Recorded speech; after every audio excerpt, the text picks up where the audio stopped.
দাবি দাওয়াত উভয়টাই মনে করেন। এবং ভালোবাসা বলতেছে আমার উপকারিতা বলছে এটাও মনে করতে পারেন।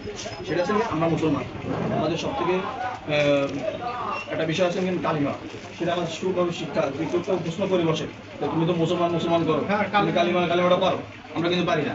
সেই জন্য আমাদের কালিমাটা শিখতে হবে। আর সব থেকে বড় বিষয় মুসলমান, আমি আজকের জামানায় পাঞ্জাবি আর এই যে শুজ প্যান্ট পরা কিন্তু হিন্দু ছেলেগুলোর মুখে একটু দাড়ি থাকে, চিনা যায় না মুসলিমরা হিন্দু, কিন্তু একটা চেহারার দিকে তাকাইলে মুসলমান আপনি একটা মুসলমান মুরব্বীকে দাঁড়াবেন আর একটা হিন্দু মুরব্বীকে দাঁড়াবেন, 500,000 লোক যদি দাঁড়ায় রাখেন আপনি, তো হিন্দু লোকটা দেখে চিনে ফেলাবে এই হিন্দু বুড়ো আরে মুসলমান বুড়ো। চেহারার মধ্যে আলাদা একটা পার্থক্য থাকে, মুসলমানদের চেহারার মধ্যে আল্লাহ পাক আলাদা একটা নূর দিয়ে দিয়েছে।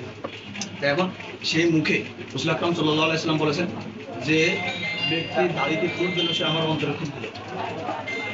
হ্যাঁ, এখন আমরা যদি দাড়ি রাখি তো বয়স্ক দেখা যায় এমন না।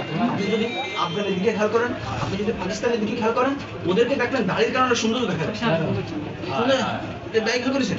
তাই আমাদের বাংলাদেশের কালচারটা এমন ভাবে হয়ে গেছে যে দাড়ি শেভ করা মানে আমি যুবক।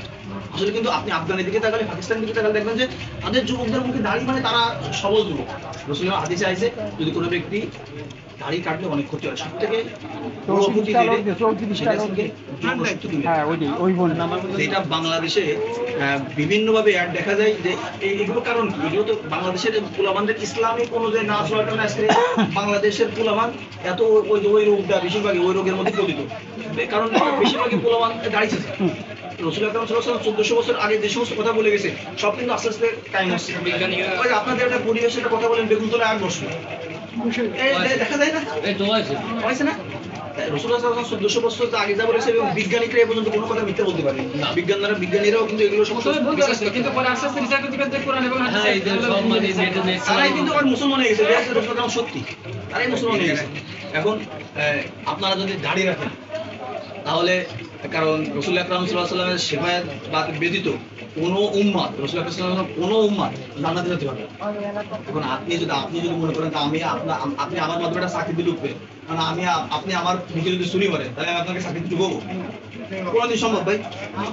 রাসূল আকরাম সাল্লাল্লাহু আলাইহি ওয়াসাল্লাম বলেছেন যে ব্যক্তি দাড়িতে খুদ দিল সে আমার কলিজায় খুদ দিল।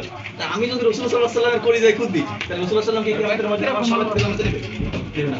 সেই জন্য আমি আপনাদের কাছে একটা আকুল আবেদন রাখবো, আপনারা দাঁড়িয়ে রাখবেন। হ্যাঁ ইনশাআল্লাহ মনে করেন